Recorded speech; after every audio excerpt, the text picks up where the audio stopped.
30 years in business is a long time for anyone. And this August 2026, Johnny K is celebrating this milestone. Join him as he reflects on the past 3 decades, the highs, the lows, and why he's still in business today. Episode 24 of the For the Love of the Game podcast. Let's get into it. For the love of the game, we rise, we play. It was August 17th, 1996. That's the first day that I donned the doors of Johnny K Sports. Not knowing what to expect, and the old term time flies, it sure does. I do remember being in the store in the early days and watching the fans spin around and feeling like the day took forever, but that's just a sign of just not knowing the ins and outs of business and not knowing at that time to keep yourself busy, always trying to learn something. But time does fly because it's 30 years later. The reason why I mention that, folks, is in August, the day that you're listening to this podcast, August 2026, that marks 30 years of business.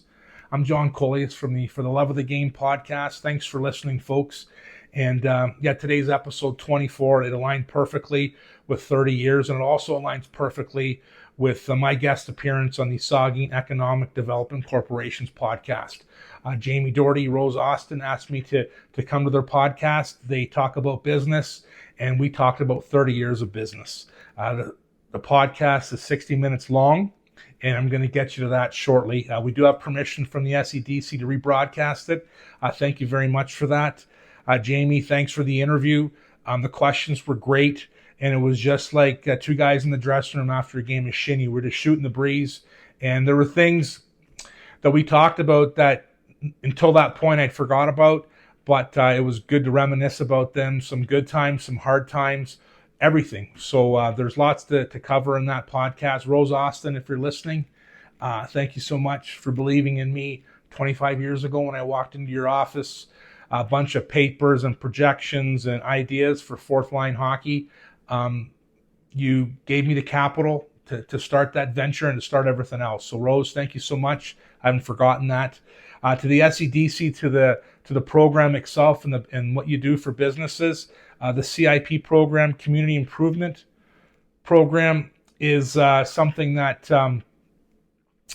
helps a lot of businesses. You know, sometimes the last thing we're thinking about in business is how to improve our building or how to make improvements or fix the stairs, change the windows.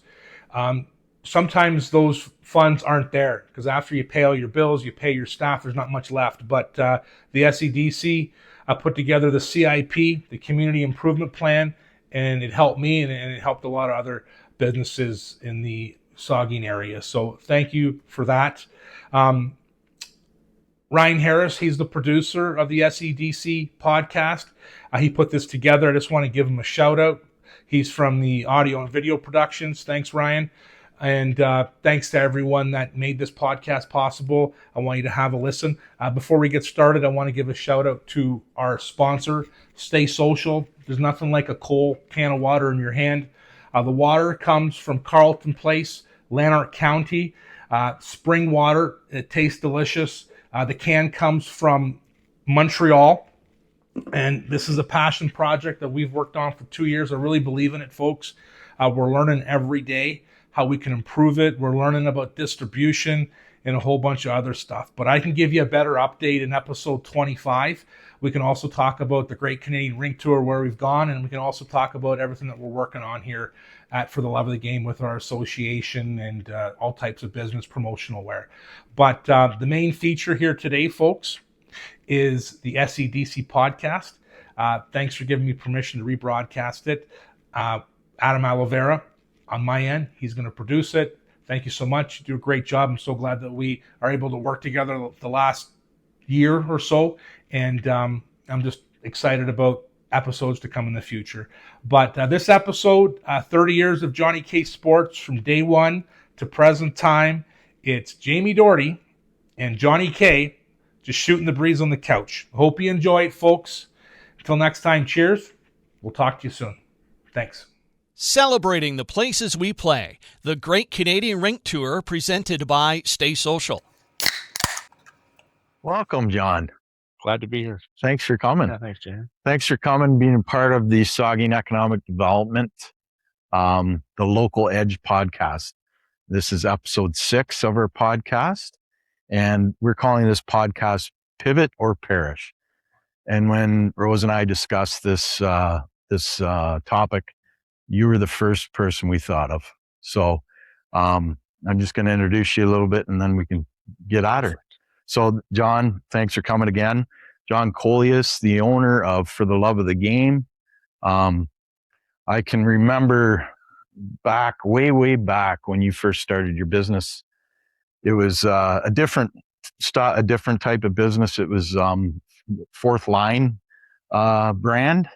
And I remember I was living in Kitchener, and I was wearing one of your Fourth Line brand, whether it was a t-shirt or a hat.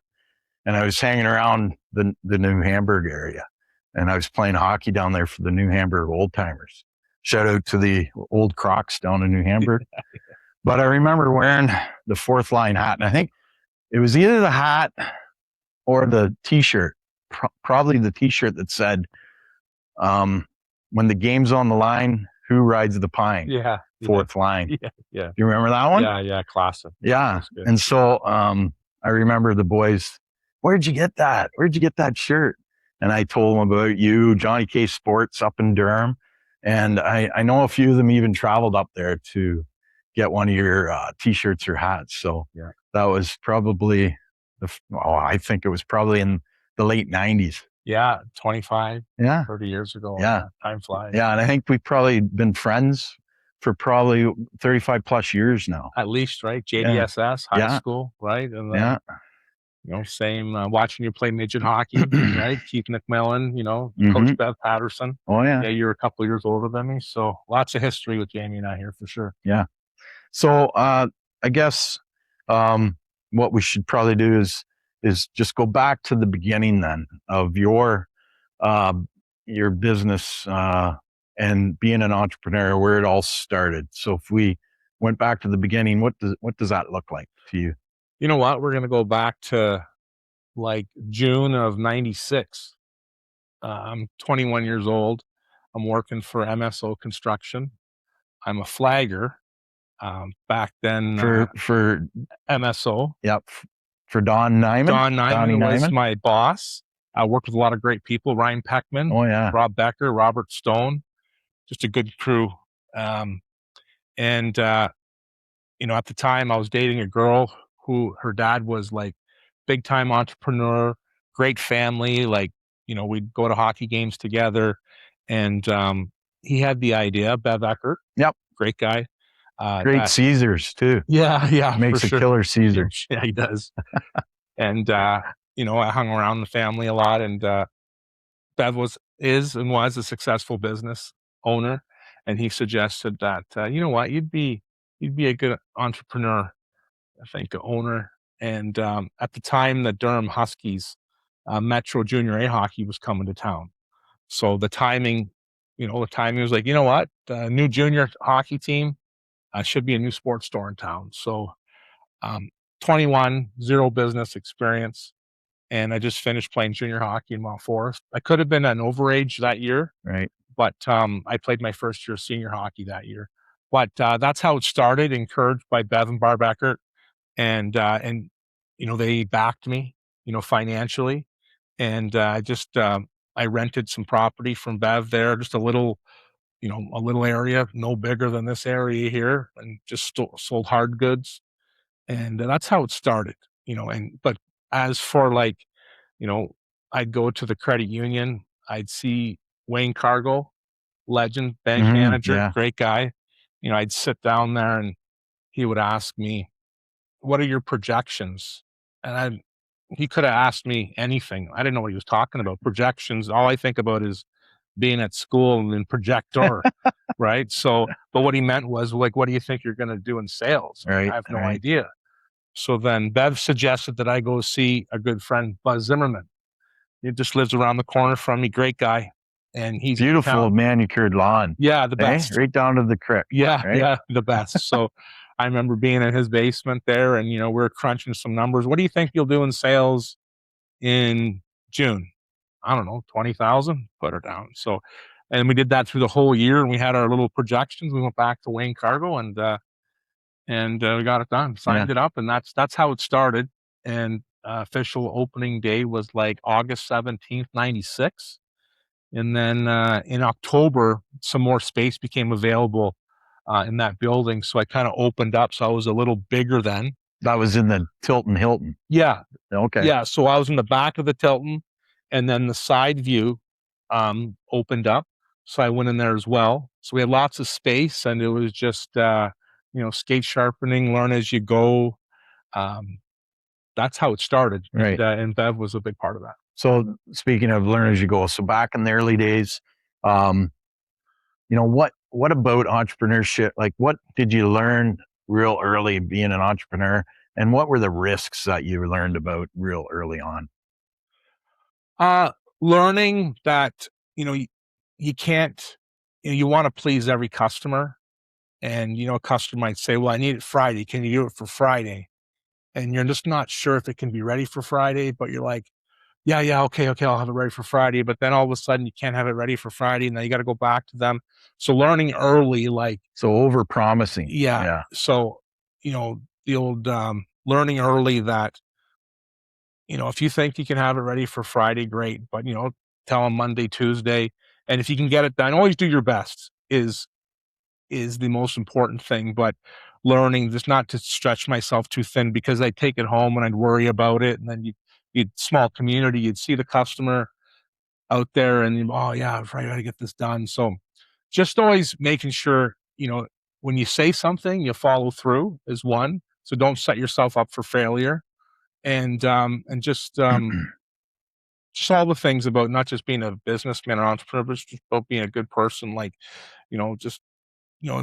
involved in the community, help when you can. Mhm. It is a business, right? So we're there to make money. Right. Sure. So I think I struggled early on that. Like, friends would come in and they wouldn't even ask for a deal, right? But I would be, oh, here's this, or here's a free hat, or here's this. But I learned something, and I tell young entrepreneurs now that are starting out, if you can't make money from your friends, like, your enemies aren't coming in. So right. So you have to, you're a true friend wants to support you. What's the price? Trust is big, right? You have to trust who you're working with, and Right. Trying to build that, and that's what we slowly did. Yeah. Well, now that you mentioned that about friends, I had a little thought-provoking question that I wanted to ask you deeper in, but I'm going to ask you right now. Yeah, hit me. So tell me, how much revenue do you think that you've passed on over the years by giving your buddies like me those discounts? Have you thought about that? No, I don't think I want to think about that. But, if I could, because I know you've probably saved me thousands of dollars over the years, and you've made my wife very happy. But to me, it always made me feel like you appreciated my business. You know what? But, appreciate is the number one thing, right? Anyone that comes in who does business with us today, Chris and Zoe, or in the brick and mortar, right? Every time they left the store, I always made sure that they knew that I appreciate their business. And I would say that I appreciate your business, because they could have took their debit card or their cash, and they could have went anywhere else, but they came to us. Exactly. Right. So as for the deals and the discounts and I learned it took a while, but a true friend, right? He knows, right? Like, I have friends that come in and I say it's $20 and they leave 25. Yeah. Because they're always thinking that I'm, not, hey, you making money here? You have to make money. And as you get older and you get wiser, and you have things that you have to, provide the best product you can. And and not everyone's going to come shop in your store, and not taking that personally. Right. Too, right? I have lots of friends, you go to the rink and you knew that they didn't buy their stuff, they bought it somewhere else. And when you're younger and you're not mature enough, you would think, like, why wouldn't they come to me? Right. But then you think, you know what? They were probably in Kitchener. They were probably somewhere. It's convenient. Convenience is so important, right? It's nothing personal, right? And learning that, and which I did, helps a lot. Yeah, that's a good point. A lot of business owners say that. Real estate agents say that a lot too, right? Okay, so you had spoke about it. You've touched about Bev Eckert before, but looking back at the beginning, who were your mentors and how did they, how did you rely on that? Tim Budd, Newstead, lived in Newstead. He passed away too early. But he was a mentor. Like, he was the first guy that taught me about wanting to save money and put money away. And it didn't have to be this big, huge investment. It could be $30 or $40 a week. Tim was huge out of Newstead. Gentleman by the name of Mike Morris. He was a mentor of mine. He's from the Orangeville area, trainer for the Orangeville Crushers. The year that the Hanover Barons won the All-Ontario, Mike Morris was on the Orangeville bench. I didn't know him at the time, but he came to me, late 2000s, right? And he was a mentor, and he believed in me. Of course, Orma and Pete Padfield. Right. Just from their business, Padfield's Pro Hardware, would be across the street. There'd be a side entrance, and anything I needed, like I was vacuuming, I needed some carpet, some powder, a tool. Like, I would go in there. I'd write my own invoices sometimes because they were busy. But just watching Pete and Orma like run a business, they didn't have to say anything or give me any advice, but just watching them, how they talked to customers, they knew everybody. I always talk about, Pete could be cutting a key. Three of his buddies are in the back by the appliances, telling jokes. He would be telling a young lady that he'll deliver the freezer this afternoon. He'll be checking off an order. Like, this guy did incredible things. And then Orma was kind of like the glue that kept it all together. She'd be there and just always pleasant. And I learned so much from them as a couple and business owners. And, those are the type of mentors that, there's many more, but that's just a few that I could think of. You being on our podcast today is great. And the fact that you actually have a podcast too, for the Love of the Game podcast. Yeah. And that you talk about these things. You talk about these things on your podcast, about your business and where it was and where it's come today. So you're actually doing, bringing on people or talking about people and adding a little bit of a local edge to your podcast too. But one of the things that you talk about on that podcast, it's a sponsor of your podcast. It's your new business product line, Stay Social. Yeah. The canned water. And so we have some here today. I just thought I'd bring one up for the camera. Yeah.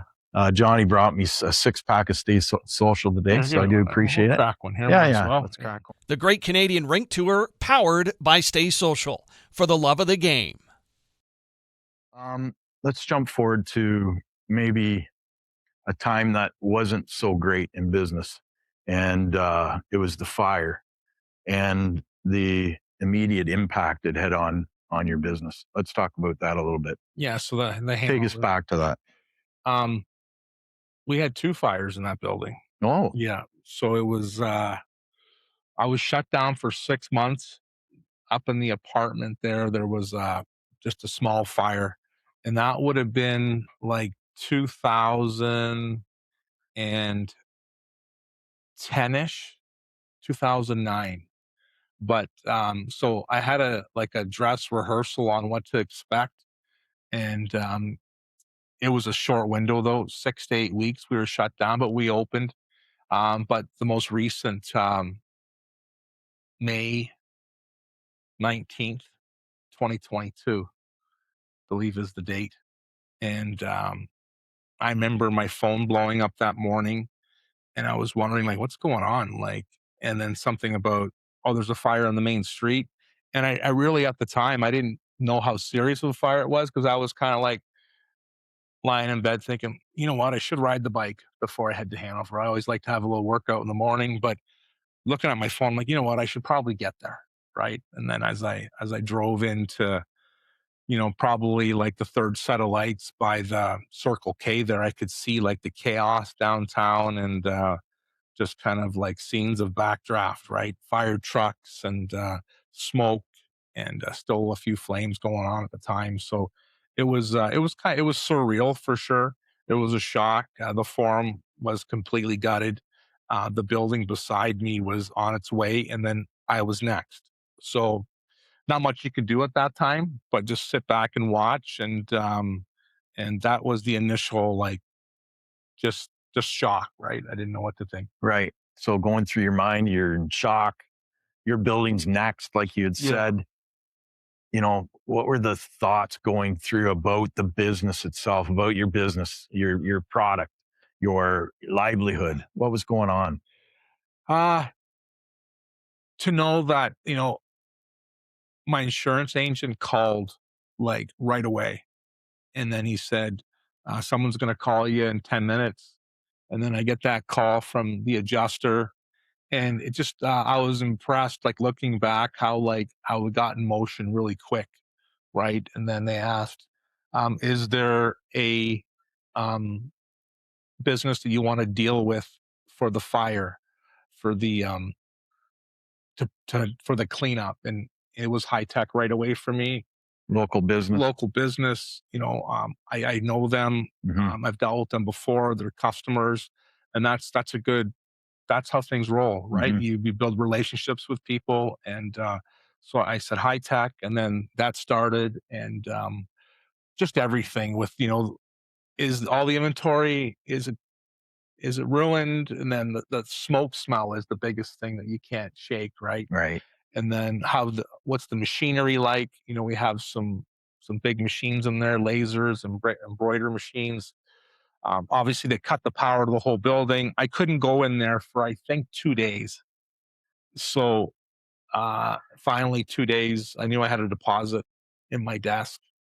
So I wanted to get that out, and just a quick little walkthrough Right. with the firefighter. Then I had to leave again. So probably wasn't maybe 4 days until I could get access into the building, and just to figure out what's going on in my brain. It's just nonstop, Yeah. right? Is my building in good condition? Are they going to tear it down? What am I going to do in the meantime? Everyone's orders that were just ready and completed, they're going to want their order. The support you're going to get from your insurance agent, all that type of stuff is just nonstop.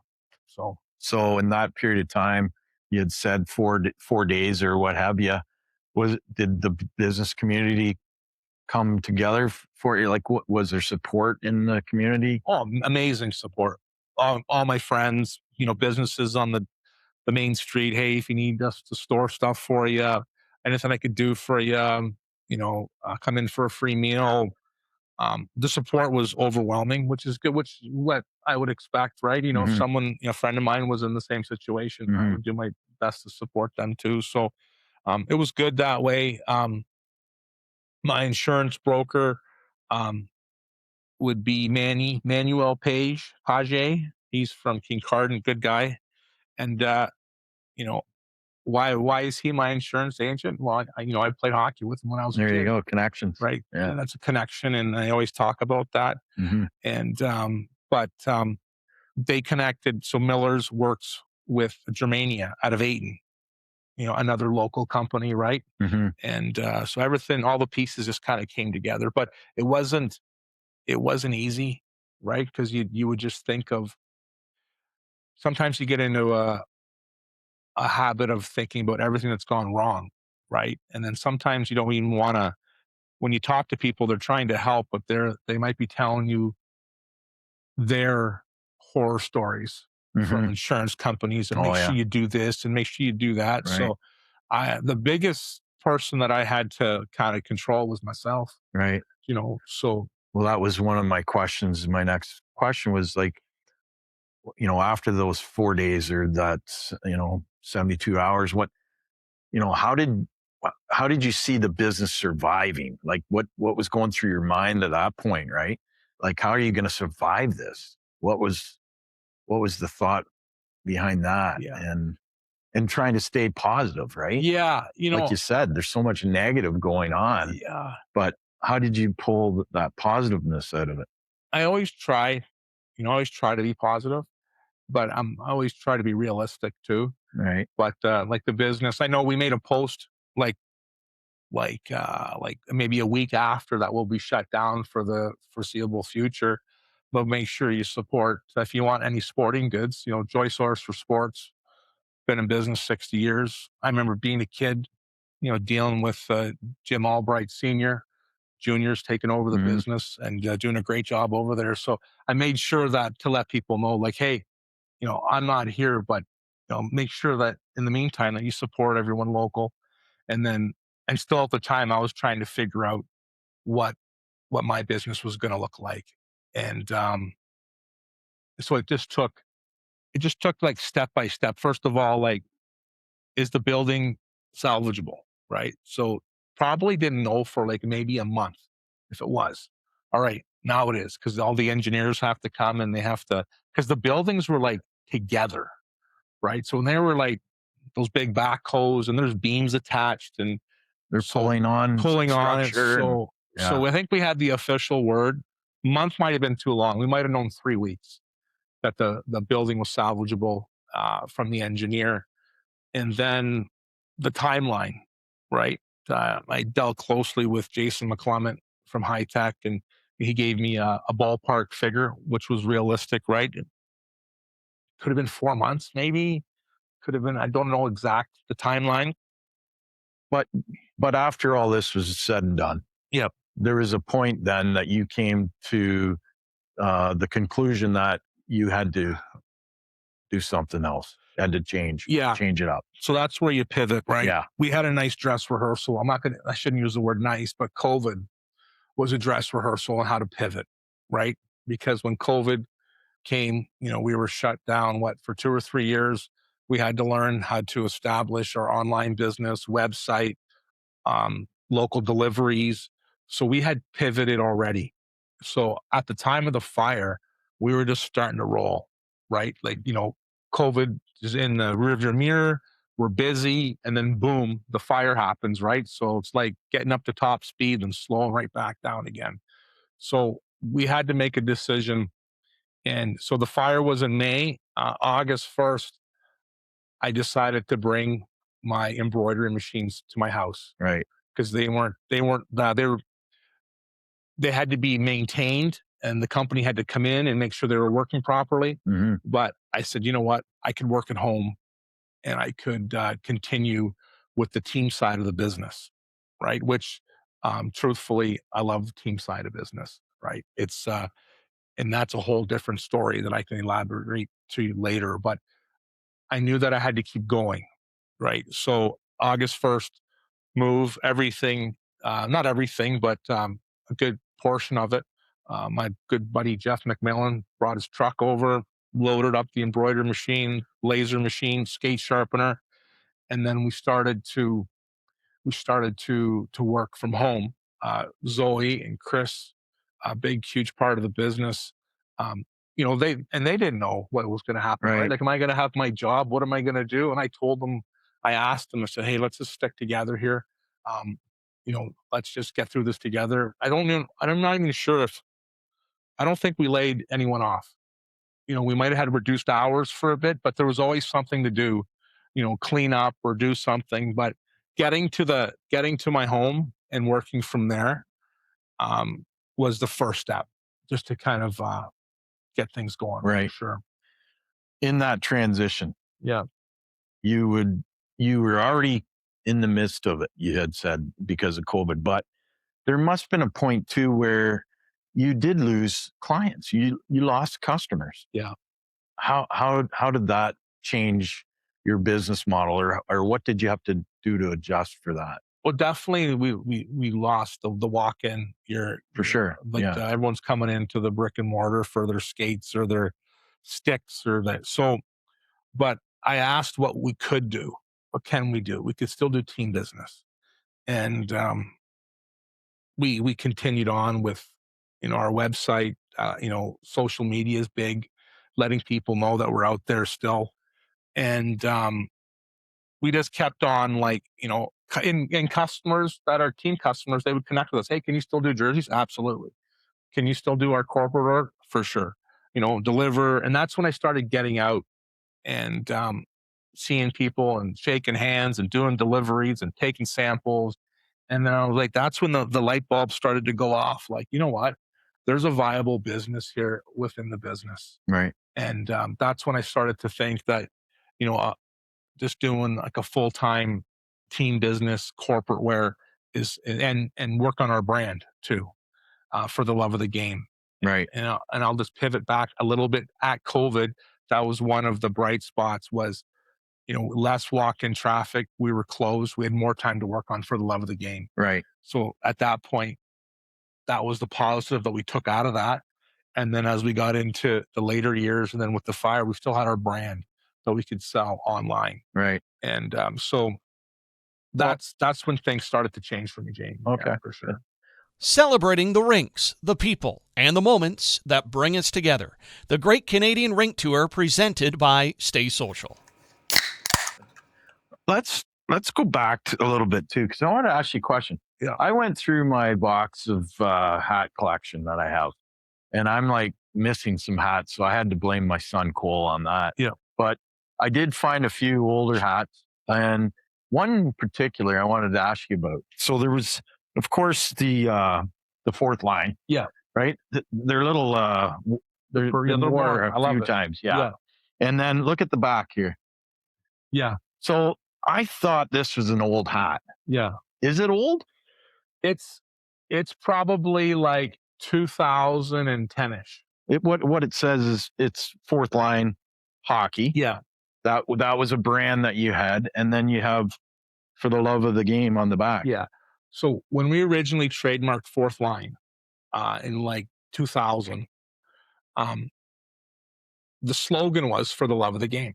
Yeah. Right. So then I trademarked for the love of the game as well, not knowing that it would be what it has turned out to be. Right. But then as I thought about it, fourth line, it's just for hockey, right? For the love of the game is every sport, every hobby, whatever you do to kind of take your mind away from, from anything. And that's my personal experience with for the love of the game. If I had anything that troubling as a kid or something like that, if I went to the rink or the ball field, I forgot about that stuff. And that's how for the love of the game came to be. Right. But fourth line hockey started as senior hockey, coming from junior hockey, getting a regular shift to playing on a really deep Thundercat team and just joking around. And I remember Stacy Becker and I would joke around. He wasn't a fourth liner, but I would joke with him saying like, fourth line bar and grill, right? And you'd come in, there would be no Gretzky's or Lemieux. You'd see Joey Kosher and Bobby Wendell Probert, Wendell Clark. These tough. Well, he guys, wasn't right? really fourth line. But No, yeah.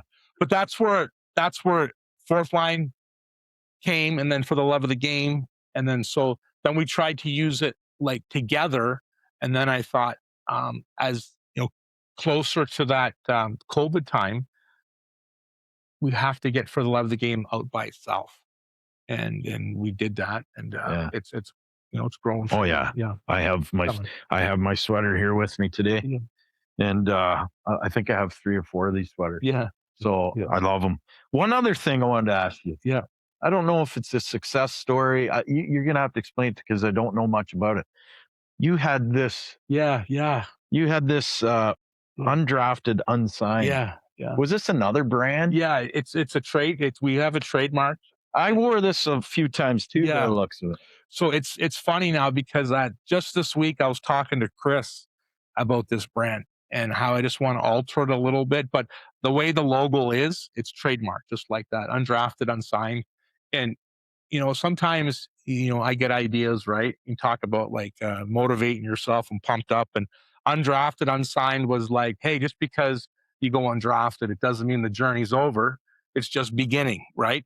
But, just like fourth line hockey, sometimes not everyone wants to be a fourth line hockey player, right? It's more for the guys catered to like what we do Sunday mornings. We're out there, we're having fun, and we're just playing for the love of the game. The undrafted, unsigned is like, I've pivoted on that, right? Because I'm undrafted, I'm unsigned, but I have a heck of a time, playing with my friends, playing Sunday mornings, golfing. And that's where I think we're going to try to push that brand. But that's there, right? And I'd love to work on it a little more, but I like it. So maybe someday we'll see a little more of it. So Awesome. yeah, Good. Yeah.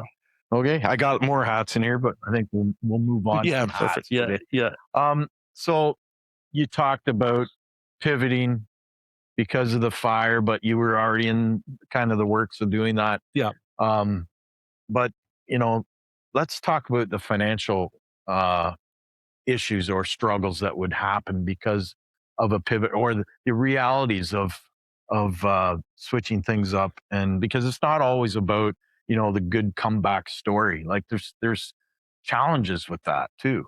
Was there anything like that in doing what you did?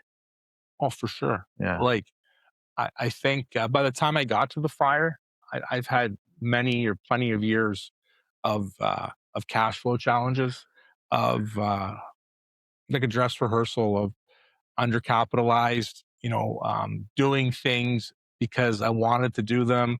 And then if I would have talked to like an accounting team or something, they would have said, "Are you crazy? You can't do that." But I'm like, "No, I think it's going to work." Right. So you go through, I opened in 96, and then we grew. Right. So then to 2004, and 2004 was when I decided to come to Hanover for a second store. Mm-hmm. So, we're going to Hanover. Have you thought this through? No, we're going.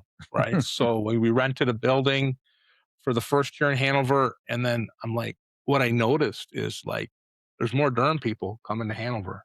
I see more Durham people in Hanover than I do in Durham. So, so that was noted. Right. And then we bought the building across the street. And so now that's a bit of a strain. Some financial pressures. Yeah. But, we, made up, I remember a gentleman, Robert Cannon Sherlock. There's a shout out. Great guy. Worked in the school board, Grey Highlands. But he was like a business mentor of mine too. And he'd sit down, and I told him I wanted to open a second store in Hanover, and we'd have what do you think? You need skates? Write it down. We need this, write it down. What do you think of inventory? How much? Write it down. So I like business plans now. And he was the first guy that kind of got me thinking that way. But it was a stretch moving to Hanover because now I had 2 stores, right? Mm-hmm. And then, staff. I had a lot of great people work with me. But those years from like 2004 to 2010 were like the hardest cash flow challenges. Like, you want to talk about multiple lines of credits, maxed, multiple credit cards. They're stealing from Paul to pay Peter. Oh, those guys knew the first name basis, right? And it's tough on, just married, having a child, puts super stress on your marriage. For sure. And you'd be on vacation somewhere, and I'd have to call my mom and say, "Hey, Mom, can you write this check and then put it in this account?" And then because I called Kathy at the credit union, Kathy Lawrence, awesome. And that was before like online banking and stuff, right? And I would say, "Hey, how does it look today?" Kathy, she goes, "Well, you need about 3,500 in here by 3:00. And you hang up the phone, and you're like, "Okay, how's this going to happen?" Yeah. Right. You go to the post office, anyone mail us a check. Right. But, I could honestly say in 30 years, maybe once, I think I had to call the bank and say, "Can you hold the check? Like, can you hold it?" Because if you don't get it there by 3, I always wonder what happens. Right. But if you call and I would say like, "Can you hold it for 1 day?" And then you just go home that night, and then you just hope that it works out. But so by the time the fire happened, Jamie, I feel like, I've lived through that. Right. And, cash flow, and, you have an idea, you're stubborn. I'm stubborn. I want to make something work. Investing money into things that just don't work. That's life. Yeah. Right. And, as I get older, and, we have these ideas and stuff, I'm thinking I'm a little more wiser, careful. But the stresses on financial stresses, like that was a good, like I was telling someone the other day, I've been in business 30 years, but 18 of those years were to the max. Wow. Like just like I said, credit cards. And when you go for a loan, right, you're just happy to get the loan. right? Like I'm not like negotiating the interest rate. I'm just happy to get it, right? So, Well, I get it. No, I understand. yeah. So Speaking of that, let's go into it. yeah, I wanted to ask you about the community improvement fund, yeah, and I wanted to ask you because we know that through SEDC that you were able to apply and take advantage of that CIP program that the town of Hanover had, and then with our CIP assistance fund, we were allowed to support you on that too. So, how did you utilize that program and those funds with the business, and what did that do for you? first of all, like SEDC, right? I'm a member since I've dealt with Rose Austin. Having an idea, fourth line hockey. She believed in it. My first loan, and I think that was like a 15-year journey, right? So I was familiar for sure. And then when these CIP opportunities came up, an opportunity to maybe make the front of the store look nicer, fix the steps, some painting. You have to take advantage of that. For sure. Right? And it's contagious too. When you're in a downtown setting, all of a sudden you see, I looked across the street, oh, it looks like, Lasting Memory's got a new sign. Well, hey, you know what? I need to get a new sign, right? So those programs, if you don't use them, you'll lose them, right? Exactly. So it was huge for me, for sure. Right. So, yeah, we try to promote those programs. Like you said, it's about, understanding that our downtown core, sometimes business owners have challenges, Mhm. right? And when there's programs that the municipality or the town of Hanover put out, and a business can't take advantage of that because, like you said before, because the cash flow, right? Yeah. The cash flow is tight. So SEDC decided like we need to assist our business community with some type of fund that is affordable and that we can at least get them to be able to take advantage of that other 50% of the Mhm. funds that come from the municipality. So yeah, it does work well. And we're glad that we did put that out there. You can't beat it, Jamie.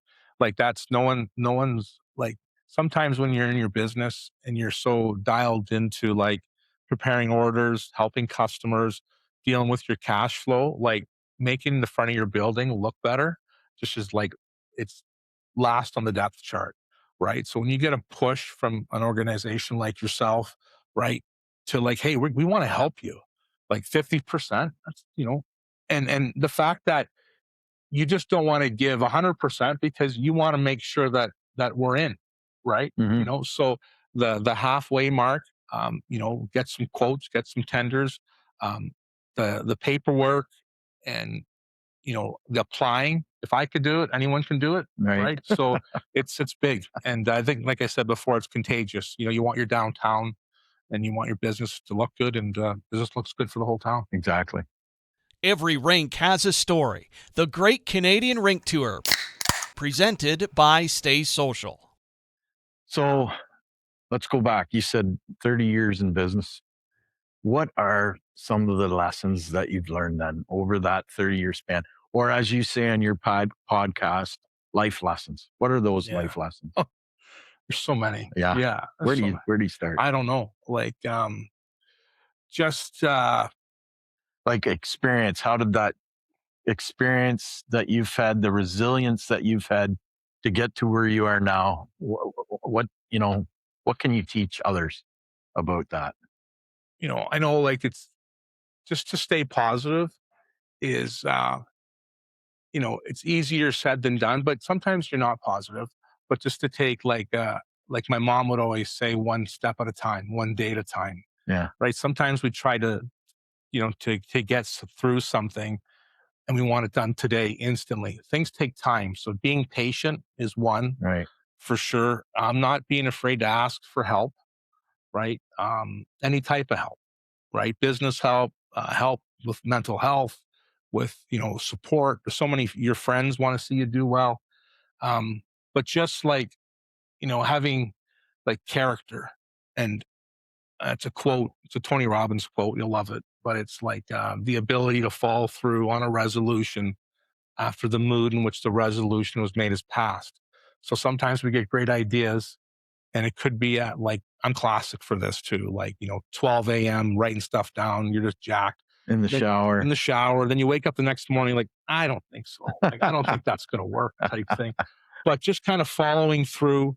And, So is there a system that you use or safeguards maybe that you put in place?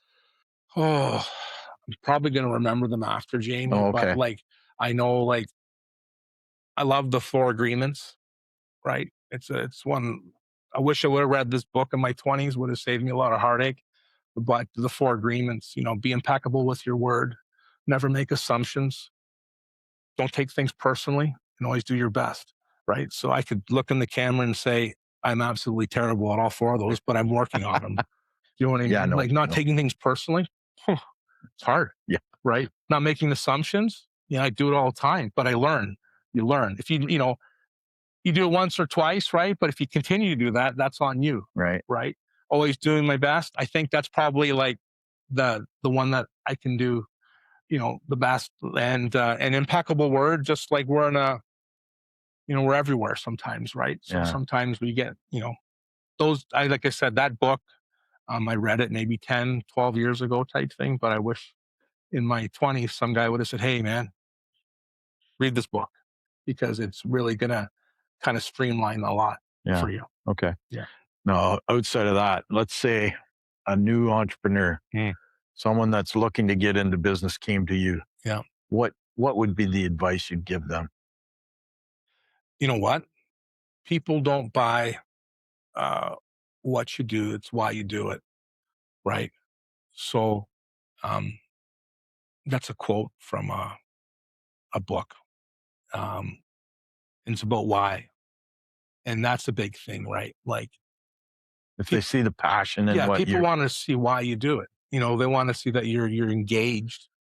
You're going to make that call, after hours. You're going to deliver something. You're going to do everything you can to make it possible, right? And that's what, the young generation, it doesn't matter if you're a plumber or a hairdresser or whatever you're doing, like, have a passion for it, enjoy it, because, if you work at something that we all have before, right, just wasn't for us.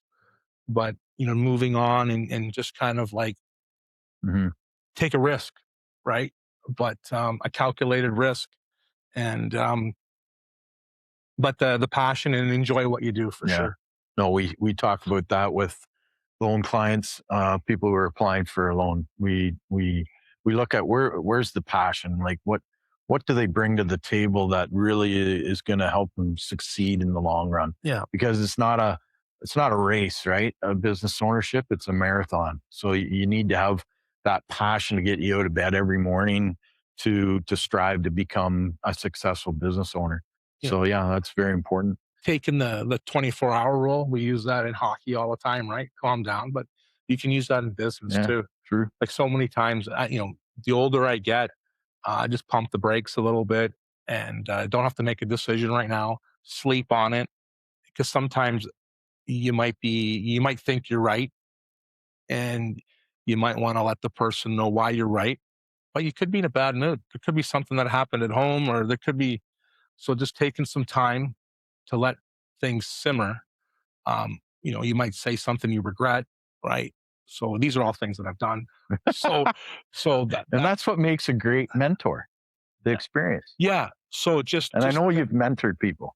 Yeah, no, I don't know if I have officially, but if someone asks me for advice, I just tell them the truth, right? Just be passionate, and just if you're going to say something, do it. Yeah. Right. I got deeper, edgier follow-ups. Oh, nice. And I had that thought-provoking question in this, but we already asked it. Yeah. But let's go deeper. Deeper. Let's go. Was there a moment you almost walked away completely? Yeah. It was, so I'm a college graduate. I'm not sure if you knew that, Jamie. Law and security. In Owen Sound or Barrie? Owen Sound. Okay. Yeah. So my dad would always introduce me to his friends as the OPP. That was his vision. He wanted me to be a cop. Lord knows he didn't know that I was scared of the dark. And I'd have to be like strictly day shifts. But I thought maybe that I was going to be a police officer, right? So I went to school 2 years and 18, 19. And then I'm working MSO construction at the same time. I work at Pine Hill Youth Residence, right? Yeah. Worked for a year and a half there. And I thought I wanted to be a police officer, but it didn't work out. I didn't even apply. But, I started the store at 21. And then now I'm 10, 15 years later, I'm like mid 30s, 35, 33, 34, 35. We have 2 stores. And I think, you know what? That's in the middle of the cash flow decade, right? Paycheck to paycheck. Struggles, right? And I'm thinking, wouldn't it be nice just to have a paycheck, right? And just a good paycheck, And so that's when I did all the police testing. I wrote the tests, did the physicals, and it was so close because I thought that was the best move for my family, right? I was just burnt out and ready to quit because I just couldn't handle the predicament, the cash flow, the credit cards, the day-to-day stuff, right? To the point that I remember I met an accountant. So Tim Budd passed away. He was my accountant, great guy. He recommended me to a BDO guy in town here. And I remember going to his office and he'd be like, how do you do this? Like, how are you making this work? I'm like, I don't know how this works. He's like, he was mind boggled, right? Like, how the math doesn't work, Johnny, and not in your favor. So I said, okay, whatever, right? So then I remember I switched accountants, right? That's what you do. That was the best. Yeah, decision you ever made. Yeah, I'm leaving type thing. So, and then that accountant, who's a super good friend of mine, he sent me to Owen Sound and he told me, I'm going to send you to a friend of mine for a proposal. Just going to see about a proposal. I didn't know what proposal meant, right? He said, gather all your stuff, right? And take to Owen Sound. So I tell my wife at the time, Karen, I'm going for a proposal. She's okay. That's going to help. Let's go. But we didn't know what proposal meant. So I remember I took all the papers. And we're talking about a consumer proposal here. Yeah. Okay. I'll get to that. Yeah. So I'm there and he's looking through, Buddy's got his glasses by his nose and he's, yeah, you own this building. Yeah. Third mortgage. Yeah. We got first mortgage, second mortgage, third mortgage, right? But he says to me at the end, he goes, you know what? You're right there. You're right there. You can either go left and just pack it all in, or you can just keep grinding. And I said, I didn't. Then that's when it clicked. I'm like, holy cow. Proposal means bankruptcy, right? Yeah. Yeah. And I know you guys might think I'm silly, but I didn't know what that meant. Yeah. So I remember leaving that place and I'm like, okay, my good friend just sent me here to see if it's best for me to go bankrupt. And I appreciated that he did that. That was a huge wake-up call. And that was right around the same time that I was thinking about maybe being a police officer. Johnny K, serve and protect was better, right? So that was when you talk about financial or going deeper in your questions, that's about as deep as you can go. Right. Right. I didn't want, a family history, my dad's been bankrupt 2 or 3 times. You know what I mean? It was just I didn't want to go there. Right. So I just remember just thinking, no, I'm going to grind away. I'm not going bankrupt. Right. And then around the same time I was doing those police tests, Jack was born. And, but I remember the pivoting. So you want to talk about it's stressful, cash flow challenges, the proposal meeting, no, I'm going to continue on. I'm going to keep trying. And then I had 2 stores. And then I made you want to talk about a decision in 2010 to close the Durham store, right? First of all, the Durham store opened in 96. My ego wanted to keep that building open, right? That business open there, right? Because that's where I started and I'm proud. But you know what? What makes sense? Right? Financially, right? Decision. So yeah. At the time, my manager was with me there. And then she decided that she was done. She had some life-changing things happen to her, and she was leaving the area, selling her house. And I'm like, this is it. This is perfect timing, right? So she was leaving for a week's holiday. Again, I go to my best buddy, Jeff McMillan. He pulls up in his truck. We did 3 loads of inventory, Durham to Hanover. The Durham store is now officially closed, Right. right? And at that point, that was the biggest pivot right there, Right. because I was considering being a police officer, doing these tests, going to interviews with OPP for auxiliary, all that type of stuff, thinking this was going to be a major move for me, Mhm. right? I remember Jeremy White having a conversation with me one time, and he was West Gray Police. Now he's the chief in Durham, but I remember at the time, and he goes, "Are you sure you want to be a police officer?" I said, "Yeah, I think so, Jeremy. Like, I think so," because he wanted to make sure. Like, he goes, "It looks like you have a good job here and this, that." I said, "Yeah, but it's kind of stressful." I didn't get into it with him, Right. but once the Durham store closed, Jamie, and then I just had one place to go to, Durham to Hanover. Took about 2 months, and I was like, you know what? I kind of like this again. It was the best pivot. Yeah, I kind of like doing this. I kind of like having one Yeah. store. Like, no one's calling Durham and saying, "Hey, do you have a size 4 cleat?" "Yeah, I'll bring it tomorrow." Then you got to remember to bring stuff back and forth. Like, talk to anyone that has multiple businesses. Moving inventory back then was one of the hardest, stressful things. So you forgot it. You got to drive back and forth. But once we closed the Durham store, we were able to find a tenant there. They're still there. So that was a good move. But once we closed the Durham store, I was like, you know what? I can do this, Right. right? I can work here full-time Hanover. The downtown's busier. I'm in one spot. Then we bought some embroidery machines. Everything started to kind of like get better. But that was the turning point for me. I almost quit, thought I'd be a police officer, which I was never officially hired to be a police officer. I don't know how I would have done. But I mean, but that was it. Close the Durham store. And then I'm like, okay, full throttle. I can do this. Cool. That's what happened. Yeah. Cool. Okay. So closing questions. Let's wrap up and We'll talk. get some good closing questions here. Yeah. Stay social. Feel good. Yeah. What does success look like for you now compared to before the fire? You know what? Getting up every day and enjoying what I do, right? Like having a good team, right? Zoe and Chris, they're going to take over that business someday, right? People call, they know now sometimes, like Zoe's, like when it comes to, putting a website together, putting together a product selection, just all that type of stuff. She's awesome. Good. Right? Yeah. Chris, my nephew, been with me 12 years. Zoe's 10. Chris might be pushing 13 years.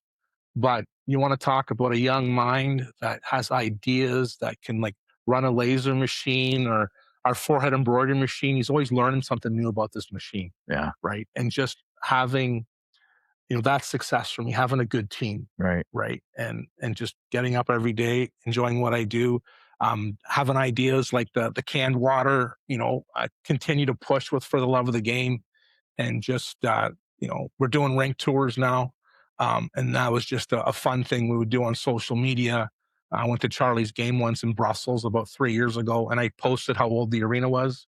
And then we've had so many hits and so much comments. And then now we've put together, it's called the Great Canadian Rink Tour. And the goal is to get to rinks across Canada. And my good buddy Nico on the main street here, Eastsites Creations, he's going to help me. The biggest challenge with the Great Canadian Rink Tours, everyone would post or comment where they want me to go, but it's so hard to funnel it all. Right? Did it come from Instagram? Was it a DM? Was it a TikTok? So now Nico's going to help me with, when someone says, you should go to the P&H Center in Hanover. I've been there. Here's the link. You can go to our website. You can see where we've been. And, you could recommend a place for us to go. So this year we went to Flin Flon, Manitoba. It was on the Saskatchewan-Manitoba border. That was a request we had 3 years ago. That was probably one of the funnest trips I've ever had. And we went to Winnipeg, and, I plan on going east and west. And that's I always say it could take 30 years, but that's another journey that we're taking here for sure. Awesome. I've watched many of your episodes, and I know you speak to all that, and yeah, you can really see the the excitement that you put into your episodes when you do talk about your rink tours. But Flin Flon, Manitoba was probably one of the ones that you really look forward to, and you spoke about how fun it was, and that was good. I Just enjoyed think that about one. communities too, right, Jamie? Like all the rinks that we've played in, everyone has a memory. You know, I played ball hockey there. I watched my kids grow up there, figure skating. There's always a comment. And think about a rink. Like it's the first place you go to. Sometimes something might happen. You might lose a loved one in your family, but you always like, well, we got to go to the game. You know, like, I mean, like, you know, you got to go next week. You got to put it all together. And who do you see? Your friends there. And, you know, Yeah, it's you're just, right. it's almost like a meeting place. And that's what I like about it. Awesome. You talked about being proud of having Chris working, and what you see, how you see your nephew and your niece develop, and that they'll take over the business and such. What's other things that make you proud of what you've accomplished so far in your business and in your life right now? Just sticking with it. Yeah, being proud of Yeah, that. just showing That's up. important. And just you know, like everyone has hard times. Like, Yeah. you know, It's important for you Yeah. to recognize that. That's an achievement, right? yeah. Yeah. And just, you know, through all this, you know, you're in business, right? But we're people, right? Things happen, right? You know, like you lose, like, you know, your father, or I lose my sister, lose my mom. And that's all within the structure of you're a businessman, right? But I'm also human too, right? Mhm. So being able to continue on and to keep on, you know, making them proud. Yeah. Right. And I got a son, two sons, Jack and Charlie, right? I want them to to see what, you know, what grinding looks like. And, you know, when you get through adversity, you got to keep on moving, right? Keep your feet moving. Right. Just like when we're coaching hockey, you know, feet first, right? Then what happens? You get your head up, you make a pass, you see opportunities. But if you don't move your feet, you're not getting anywhere. So that's the whole thing. For Unless you play old timers. Sunday mornings, you should maybe we get a live. We could do a podcast from that in the winter Yeah, time. that's But an idea. It's entertaining, folks. If you want to be there too. Okay. If you wanted the listeners to remember anything, what is it you'd like them to remember from today? Just if you're young and you're getting into business, just keep at it. Have a passion for it. Ask yourself why, and just keep at it. Okay. And what's next for you in your business? You know what? I'm really I know the water thing, the Stay Social. It's been fun, and it's just a hobby right now, but I like what it stands for. You know, I call it a can of camaraderie, right? I'm not a drinker, but it's not because, you know, sometimes when you're in an environment and you don't drink, sometimes you have to explain why you don't drink. Like nothing, nothing bad happened to me. It just doesn't work for me, right? And I can only speak to me, but sometimes I want to be in the mix. Sometimes I want to be in the dressing room after. I want to crack a can of something, and it happens to be water, and it keeps me social, and it keeps me connected, and makes me feel part of it. So Yeah. that's the next venture. Like I said, it's just a hobby now. Where it goes, I don't know. But in the meantime, I'm having fun working with Chris and Zoe on For the Love of the Game, and our team business and association business, and um, just everything in between. Good, good. Okay, so where can people find you? How do they follow your business? Our website, for the love of the game.com, drinkstaysocial.com. Yeah, if you go to our website, there's contact us, and you can send us an email or give us a call, and go from there. But yeah, we're an online business. We work from home. Is that going to be forever? I don't know, Jamie, but in the near future it is, but I could see us getting it back into a brick and mortar someday. Okay. Yeah. Cool. Mm. So one last thing. So SEDC, I don't know if you're aware of this, SEDC, Saugeen Economic Development Corporation. We've been in business for 40 years. This is our 40th year. It's impressive. Yeah, we've, come a long way. We've helped a lot of entrepreneurs and a lot of businesses over those years. At SCDC, we use loan numbers for our loan clients Right. that we lend to. And your loan number Nice. was 934. Oh, good. So Yeah. when I look at your loan number, because today, currently, we're hitting almost the 1,500. Okay, cool. So when I look at your loan number, it tells me two things. It tells me that you've been in business for quite a while, for a long time, and you've succeeded. You've pivoted and you haven't perished, right? And that's important. And that's just a testament of your fortitude and your success and your hard work. And I just want to congratulate you. Good job. No, thanks, buddy. Thanks for coming on, That was John. good. Yeah, happy to Appreciate it. Thanks for listening to For the Love of the Game with Johnny K. And remember, stay social, feel good. For the love of the game.